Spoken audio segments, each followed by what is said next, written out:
10-15 বছর বা 20 বছরই ধরেন যেসব এপিসোডগুলো হয়েছে এগুলো অনেকটা কনাইভেন্সে হয়েছে এবং এগুলো উপরের লেভেলের অনেকটা ইঙ্গিত ছিল।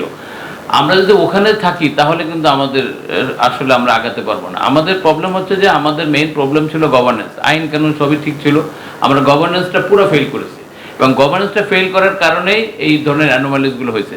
আপনি ব্যাংকের কথা চিন্তা করেন, হাজার হাজার কোটি টাকা বের হয়ে গেছে কিভাবে?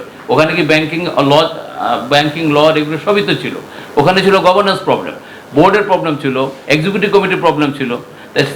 একইভাবে ক্যাপিটাল মার্কেটে কী ছিল? ক্যাপিটাল মার্কেটে এখানে হয়তো মানে প্রাইম মিনিস্টারের অফিস থেকে নির্দেশ আছে এটাকে দিয়ে দাও, তা তারা ওইভাবে তৈরি করছে। আমরা চাচ্ছি না, আমরা একটা পলিসি দিতে চাচ্ছি যে না, এই ধরনের ইন্টারভেনশন হবে না, গভর্নেন্সটাকে ঠিক করতে হবে। যে ধরনের অ্যানোমালিসগুলো হয়েছে, এই যে 11টা বা 12টা কোম্পানি ইনভেস্টিগেশন হয়েছে, 7টা রিপোর্ট অলরেডি সাবমিট হয়ে গেছে। ঘরে বসেই ট্রেড করতে চান?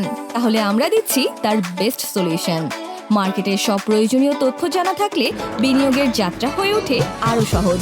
তাই আপনার সফলতার সম্ভাবনাকে কাজে লাগাতে ডাউনলোড করুন দেশের number 1 trading app EFT fast.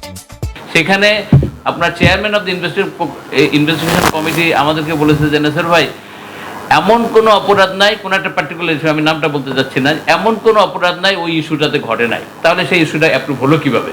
বিসেকের কী রোল ছিল, স্টক এক্সচেঞ্জের কী রোল ছিল?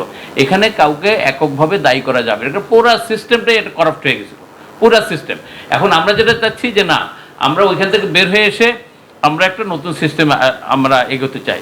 সেই সিস্টেমে যদি গভর্নেন্স ঠিক থাকে, ফাইন্যান্সিয়াল রিপোর্টিং ঠিক থাকে, তাহলে আপনার আর যদি মার্কেট মেকানিজম যেটা, এটা ঠিক, মানে তিনটে জিনিস, market mechanism, financial reporting and governance, তিনটে ঠিক থাকলে আপনার গন্ডগোলটা হবে কোথায় আপনি বলেন? আর তো কোনো স্কোপ নাই। রেগুলেটর এরা বলতেছে যে আমরা বিসিকের সাথে যখন কথা বললাম যে আপনারা যে প্রসপেক্টাসটা অ্যাপ্রুভ করেন, হোয়াট ইজ দ্য বেসিস? তাহলে ডিসক্লোজার বেসিস। আমি ওই যে ডিসক্লোজার যিনি দিচ্ছেন উনি তো আপনার কোম্পানির লোক, ইস্যুয়ার তাকে অ্যাপয়েন্টমেন্ট দিচ্ছে, সে যে তার সাথে কনাইভেশন, আপনার চেক অ্যান্ড ব্যালেন্সটা কি?